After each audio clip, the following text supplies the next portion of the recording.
그 다음에 재산세는 뭐 재산세 가지고 세금 공부하시는 분은 저도 못 봤어요. 그리고 저 같은 경우도 사실 뭐 집에 저도 뭐 부동산이 몇 개 있어서 재산세가 나오는데 그냥 나오면 내는 거지 뭐 그게 어떻게 됐냐 이런 거를 안 봅니다. 그 다음에 재산세가 고지서가 나왔다 해서 구청에 가서 담당자한테 따져봤자 담당자도 몰라요. 왜? 지금 국토해양부죠. 옛날에는 건설교통부인데 국토해양부에 대한민국 사람의 모든 재산이 컴퓨터에 등록이 돼 있죠. 그 등록된 거를 거래 시가나 이게 아니라 국가가 정한 가격으로 그거를 그냥 무조건 다 산정을 해요. 이 사람은 땅이 있는데 이건 얼마짜리? 뭐로 산정하죠? 공시지가. 이 사람은 주택이 있는데 이거는 얼마짜리? 이런 식으로 대한민국에는 모든 토지 건물 부동산에 대해서 이미 다 가격이 정해져 있습니다. 그 가격을 시비하려면 그 가격을 정할 때 가서 조정해 달라고 해야 되는 거예요. 그래서 이미 확정되어 있는 그 가격에다 재산세 그냥 세율 곱해서 세금 때리는 거예요. 이게 산수입니다. 그래서 재산세 같은 경우는 특별히 과세돼서 나오는 그 고지서를 특별히 전산에 오류가 있어서 느닷없이 뭐 동그라미가 하나 더 붙었다든지 이런 거 말고는 큰 부담도 없고 그대로 나오는 대로 납부를 합니다. 다만 부동산을 보유하고 있을 때 재산세 나오는 방법 중에 우리가 교재에서 한번 볼 내용은 다들 알겠지만 재산세는 6월 1일 현재 본인이 보유하고 있는 부동산을 가지고 과세를 하죠. 그러니까 여러분들이 6월 달에 부동산 거래할 때 어떻죠? 파는 사람은 악착같이 5월 말일로 잔금해서 이전하려고 그러고 사는 사람은 악착같이 6월 이후에 잔금 처리해서 받으려고 그러죠. 기간별 과세가 아니기 때문에 6월 1일 등기부 등본에 누구 소유자에 따라서 세금을 때리거든요. 그의 재산세는. 그러니까 6월 1일 날까지 가지고 있다가 2일 날 잔금 치르고 넘겼다. 그러면 그 해의 나머지 7월부터 12월까지의 모든 1년치의 세금을 6월 1일 했던 전 소유자가 다 내는 거예요. 그래서 중개사무실에서 6월 달이 되면은 요 부분을 가지고 하는데 사실 재산세가 계산해 보면은 그렇게 얼마 안 됩니다. 그래서 크게 그것 때문에 분쟁이 될 소지는 없는데 세금이라고 하면은 우선 싫으니까 많이 그렇게 하는 겁니다. 그래서 교재에 보았을 때 납세 의무자 과세 기준일 현재 이게 매년 6월 1일이다. 그리고 재산을 사실상 소유하고 있는 자. 이 얘기는 등기부 등본에 어떻게 이름이 되어 있던 실제 주인이 누구냐. 그 사람에 따라 과세한다고는 하는데 이걸 찾아내기가 쉽지 않죠. 그래서 그냥 등기나 공부상에 이름이 올라있는 사람 앞으로 세금을 때리고 있습니다. 그 밑에 있는 거는 그냥 한번 읽어보시면 될 것 같고요. 그 다음에 주택 건축물 재산세 뭐 납기 1년에 2번씩 나오는 거 다 알고요. 한 장 또 넘기시면은 그 다음 페이지 보시면은 이제 주택과 건축물에 대한 세율이 있는데 보시면 1000분의 1이에요. 일반적으로. 이 사람이 가지고 있는 재산이 6천만 원이 안 되더라. 그러면 0.1%입니다. 그리고 지금 얘기하는 요 과세 표준은 방금 제가 얘기한 대로 토지는 정부가 과세 시가 표준액이라고 그래요. 우리 교재에도 요거를 부동산별로 정의를 해놨어요. 과세 시가 표준액 그리고 국세청에서는 기준시가 이런 용어를 씁니다. 이거는 뭐냐면 거래 실가와는 반대의 용어예요. 실제로 내가 집을 가지고 있는데 5억에 팝니다. 중개업소에서. 그런데 그건 팔 때 5억이 결정되는 거예요. 동네에서 이거는 5억 가는 집입니다. 백날 그래도 금매로 팔다 보면 4억 될 수도 있고 또 갑자기 경기가 좋아서 재개발 재건축 가칭이 된다면 6억에 팔 수도 있죠. 그래서 실가는 실제 거래가 이루어져야 나와요. 그런데 거래가 이루어지기 전에 보유하고 있는 상태에서 이거 얼마짜리냐, 얼마짜리 땅이냐 이걸 모르면 이 세금을 못 매깁니다. 그래서 이런 것을 이렇게 어려운 용어에 의해서 대한민국의 모든 부동산 재산에 대해서 계산을 해놨어요. 그래서 여러분도 잘 알다시피 토지 같으면 뭐로 계산하죠? 토지 내가 100평방미터를 가지고 있다. 그러면 100평방미터인데 곱하기 개별 공시지가가 한 평방미터당 1평방미터에 1,000원이더라. 그럼 개별 공시지가 곱해가지고 계산합니다. 이렇게. 근데 사실 이걸 팔면 100만 원은 받는다더라. 그럼 거래 시가는 100만 원인데 국가가 정한 과세 시가 표준이나 기준 시가의 개념으로 하면은 10만 원밖에 안 되더라. 그래서 이 금액이 만약에 실제 파는 금액보다 높으면 국민들이 무지하게 원성을 할 거예요. 아니, 내가 가지고 있는 거 실제로는 100만 원밖에 안 되는데 국가에서 그냥 지들 마음대로 1000만 원이라고 매겨가지고 세금을 때리면 누가 가만히 있겠습니까? 그러면 1000만 원 너희들이 국가에서 사줘 이래 나오겠죠. 그래서 대개 이 금액은 일반적인 시가의 얼마 정도냐면 70% 선이나 50% 선이로 대개 30에서 50% 정도가 하향 조정되어 있습니다. 그러니까 낮게 잡아서 거기다 0.1%, 0.15% 이렇게 세금을 매기 때문에 얼마 안 되죠. 그리고 재산세를 많이 때리면 안 되죠. 부동산을 가지고 있다 해서 이익도 없는데 1년에 2번씩 무조건 때리는 거거든요. 그러니까 이 세금이 많이 나오면 좀 불편합니다. 토지는 개별공시지가로 계산을 하고 여러분들 그 양도세 편에 있는 거 보면은 이게 다 나와요. 일반 건물은 여러 개 많잖아요. 단독주택. 이거 우리 지금 국토해양부에서 매년 고시하잖아요. 그래서 인터넷 가서 번지 찍으면 얼마나 나오죠. 이걸 뭐라고 해요? 개별주택 가격. 공시가라고 그러죠. 그 다음에 연립이나 다세대나 아파트 같은 것들 어때요? 요거는 공동주택 가격. 이래가지고 주택은 다 이렇게 이미 호별로 다 매겨놨어요. 얼마 전에. 근데 이 가격이 여러분도 보시다시피 실제 팔 때의 금액에 비해서는 작게 비교져 있으니까 불만이 없는 거죠. 이게 높게 비교져 있다든지 실제 거래가와 비슷하게 매겨져 있으면 불만이 많으신 거예요. 취득세 과표는 이걸로 하는 거예요. 그 대신 세율을 4%를 2%로 내려놓은 거죠. 근데 2007년 이전에는 이걸로 했었다고요. 이걸로 하는 게 원칙은 아니지만 이걸로 신고해도 별 문제가 없었거든요.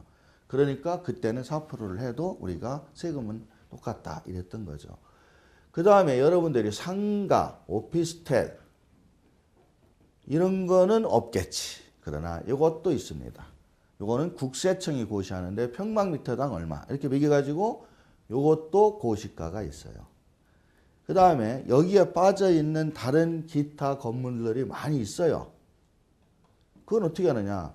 그거는 계산식으로 뽑습니다. 그래서 매년 1월 1일 날 행안부에서 발표하는 자료로 기타 건물 같으면 위치지수, 평방미터당 얼마 이래가지고 쭉쭉쭉쭉 곱하는 계산식이 교재에 있는데 복잡하죠.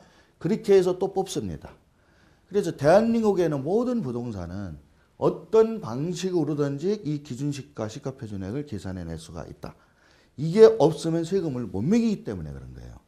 그러니까 좀 현 실정과 안 맞아도 시가와 안 맞더라도 어떻게든지 이 방식에 의해서 세금을 계산해서 과세를 합니다. 이게 우리한테 무지하게 중요한 게 실거래가 제도가 됐다고는 하지만 이 가격을 잘 뽑아서 우리가 양도세 계산할 때 예전 10년 전, 20년 전에 취득한 계약서가 없다. 그러면 이걸로 그거를 숫자로 뽑는 방식이 있고요. 그 다음에 상속이나 증여할 때는 팔린 게 아니잖아요. 그래서 감정평가를 받아서 앞 금액이 나오면 좋은데 그런 적정한 금액이 안 나오면은 이걸로 또 계산을 하는 거예요. 그래서 이 부동산별로 정해져 있는 이 기준시가라는 개념은 부동산 조세를 공부하시는 분은 필수적으로 알아야 되는 부분이죠. 상속세, 증여세, 보충평가할 때 재산가액 따질 때 들어가죠. 양도세, 취득원가 없으면 일방실가 계산할 때 써야죠. 그 다음에 재산세 과표 잡죠. 그 다음에 취득세는 이 실가가 원칙이지만 이게 또 모를 때는 이걸 과표로 잡죠. 그래서 모든 조세의 부동산에 대한 가액은 이걸 제일 밑에 최소의 값으로 해서 계산을 하기 때문에 알아두셔야 됩니다. 어찌됐든 재산세 세율표를 보시면 이런 개념이 과표가 됩니다. 이거는 실거래가가 안 나오기 때문에 거기에다가 그 유형별로 뭐 보면은 0점 몇호 이렇습니다. 다만 골프장이나 고급 오락장 좀 사치성 건물이죠. 그런 것들은 1000분의 40이니까 100분의 4가 돼서 취득세와 또 취득세의 증여세 세율과 똑같이 4%가 과세가 된다. 그렇더라도 실가가 아니라 시가표준액이니까 큰 부담은 없다. 이런 식으로 하고 작년보다 너무 많이 올라가면 안 된다 해서 세부담 상한제라는 것을 도입해서 하고 있습니다. 150%입니다. 그 다음에요. 토지분 재산세하고 실제 우리가 이제 하나 체크해야 될 얘기는 뭐냐면 지금부터 말씀드리는 건데요. 재산세가 이제 토지분 재산세 같은 경우 올해에 보면은요. 우리가 그 비사업용 토지라는 개념이 원래 중과제도가 폐지된다 이러면 다 없어져야 되는데 주택에 대한 중과세율만 없어진 거고 비사업용 토지에 대한 중과세율은 60이 10%로 줄은 거예요. 사실은. 즉 10% 추가과세 하거든요. 그러니까 남들 35% 낼 때 나는 45% 낸다. 무지하게 속 터집니다. 그래서 그 비사업용 토지냐 아니냐를 구분할 수 있는 능을 가지고 있어야 돼. 본인이 가지고 있는 땅이 내가 이 땅을 팔 때 나중에 10% 더 내느냐 덜 내느냐 이거 알아야 되는데 어떻게 알아야 되냐. 일일이 세무사한테 찾아가서 판단해 달라고 하기 어려워요. 또 세무사님들 또 이쪽 분야를 전문의로 하지 않는 분들은 그거를 비사업용 토지라 해서 10% 당신 더 내야 됩니다. 덜 내면 이걸 일반적으로 뭐 시골에 있는 농지인데 농사 안 졌더라. 그러면 그건 그러나 그렇게 단순한 게 아니거든요. 그래서 그럴 때 이 재산세 규정을 잘 보시면 이해할 수 있어요. 자, 재산세 그 교재에 박스에 있는 거 과세 대상 토지 있죠. 거기에 세 가지가 있어요. 재산세 과세하는 방식이. 종합합산이 있고 별도합산이 있고 분류과세가 있습니다. 우리가 소득세를 과세하는 방식은 항상 이 세 가지 방식이 있어요. 종합합산, 분류과세 이런 것도 있지만 별도합산, 분리과세. 종합이라는 말이 들어가면 무슨 재산이 대한민국에 여러 군데 있다. 그럼 그걸 다 합쳐서 세금을 때린다는 의미예요. 그러나 별도합산이나 분리과세는 재산별로 세금을 때리는 거예요. 그러면 어떤 게 더 세금이 높겠습니까? 합쳐서 지금 옆에 세율표 그 앞장 보시면 6천만 원 이하는 뭐 0.1%, 6천만 원 초과는 0.15, 3억 원 이하는 뭐 0.25, 3억 원 초과는 뭐 0.4. 즉, 이 과표 금액이 높으면 높을수록 세율도 높아져요. 근데 이 사람이 5천만 원짜리를 5개 갖고 있어. 근데 5천만 원에 대한 세금을 개별적으로 분리해서 때리면 다 0.1%면 끝날 것을 5천만 원짜리 4개를 합치면 2억이 돼. 2억에다가 때려버리면은 세율이 지금 1억 원 초과 3억 원 이하는 2.5%가 되니까 0.1%가 0.25가 0.15%가 더 나오는 거예요. 즉 종합이라는 말이 들어가면 리코로 누진 세율입니다. 그래서 재산 금액이 많으면 많을수록 세율도 올라가서 세금도 많이 내죠. 그러니까 국가에서 이렇게 종합 합산위로 세금을 매기려고 하는 부동산은 주로 어떤 거겠습니까? 별 필요 없는 것들이죠. 그래서 거기 보면은 법인 소유의 농지. 법인이 농지를 왜 가지고 있어? 농지는 농사꾼이 가지고 있어야지. 그래서 이런 것들은 종합합산을 해서 많이 때리겠다.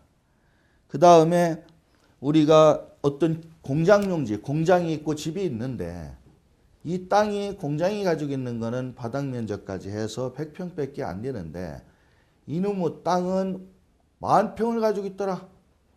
그럼 사실은 이 공장 100평이 운영되기 위해서는 뭐 이 바닥 면적이 한 3배, 5배, 3배 정도에서 300평 정도면 충분한데 300평 정도면 충분한데 이 사람이 1,000평을 가지고 있다. 그러면 나머지 700평은 뭐냐? 이거 투기다.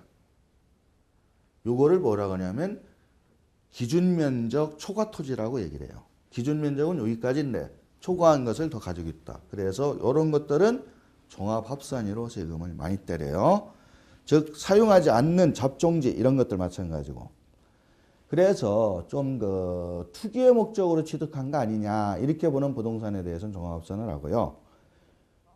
별도 합산위로 가는 거는 합당한 겁니다. 용도에 맞게 쓰는 거예요. 그래서 요 안에 들어있는 이런 것들. 공장용지, 집이 지어져 있다.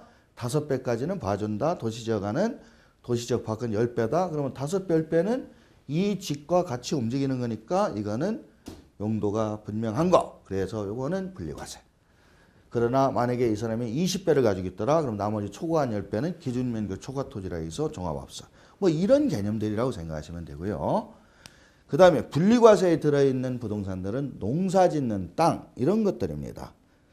그 다음에 전답, 과수원, 농업법인 해서 읽어보면은 이거는 아주 합리적인 것들이 참 많아요. 그래서 요 부분은 크게 두 가지예요. 아주 사치성이라든지 아주 합리적으로 농사 짓는 이런 땅들. 그래서 아주 필요한 땅들은 저율의 분리과세. 그 다음에 고급 오락종이나 골프장 같이 아주 호화스러운 거는 아주 고율의 분리과세. 이렇게 해가지고 다른 거와 섞어지지 않게 해서 세금을 더 때리고, 즉 누진세율보다 더 때려야겠다는 부분도 있죠. 그래서 이 세 가지의 방식인데 우리가 지금 제 얘기를 들어보시고 판단할 때 종합합산이 뭡니까? 좀 안 좋은 거라고 그랬잖아요. 그 다음에 분리과세에서도 골프장이나 고급 오락장처럼 고율의 분리과세에 해당되는 거. 그것이 비사업용 토지예요. 그리고 나머지는 사업용 토지가 됩니다. 그럼 비사업용 토지가 되면 10% 추가과세 된다고 그랬잖아요. 근데 이거를 우리가 판단합니까? 재산세는 구청에서 이미 다 정해서 나온다고 그랬죠. 그래서 각 구청 직원들이 재산에 대해서 매년 실사를 합니다. 항공사진도 보고 그래가지고 그 용도를 확정해가지고 이미 본인이 가지고 있는 재산세 1년에 2번 나올 때 이 용도가 확정되어 있고 거기에 따른 종합, 분리, 별도 이렇게 딱 확정이 되어서 고지서가 나와요. 그러니까 어디 가서 물어보실 거 없어요. 본인이 가지고 있는 부동산 오늘이라도 집에 본인이 가지고 있는 부동산에 나온 재산세 고지서를 딱 보시면 이 부동산은 별도, 이 부동산은 종합 이렇게 찍혀 있습니다. 그러면 그게 곧 나중에 팔았을 때는 비사업용 토지로서 종합은 10% 아니면 사업용 토지로 10% 아니에요. 이렇게 결정된다는 걸로 심플하게 이해하시면 돼요. 그래서 국세에서도 비사업용 토지에 대한 양도소득세 계산할 때는 재산세를 어떻게 먼저 매겼느냐 그거를 근거로 과세해라 이렇게 돼 있어요. 그러니까 국세공무원이 조사할 필요가 없죠. 그래서 지방세 공무원이 재산세 과세를 할 때 그 과세 용지에 이 땅은 이 건물은 무슨 용도로 어떻게 과세합니다라고 찍혀 있으니까 그것만 보관하고 있으면 돼요.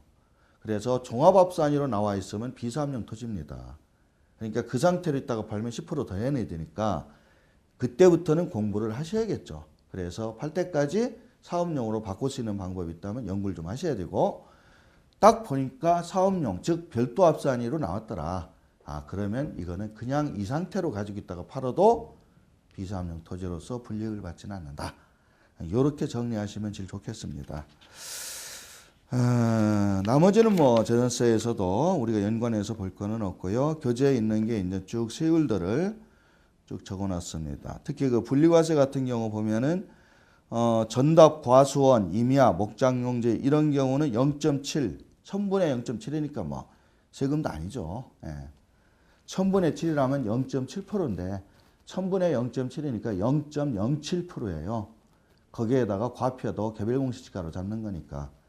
근데 그 아래 보면은 골프장에서 호화 사치용 토지가 있죠. 이거는 1000분의 40이니까 증여세와 똑같이 4%입니다. 이게 엄청난 차이가 있는 거죠.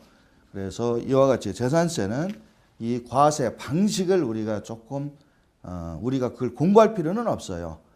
구청에서 나온 과세 방식을 보고 우리가 미리 팔 때에 양도세 어떻게 낸다 이런 부분들을 생각하시면 되겠습니다. 나머지 부분은 재산세, 뭐 도시지역, 지역자원, 시설세, 뭐 이렇게 지방교육세 이런 것들은 교재에 있는 거니까 한번 참고로 보시면 되고요. 좀 쉬었다가 종합부동산세에서 우리가 알아야 될 법은 정리를 하도록 하겠습니다.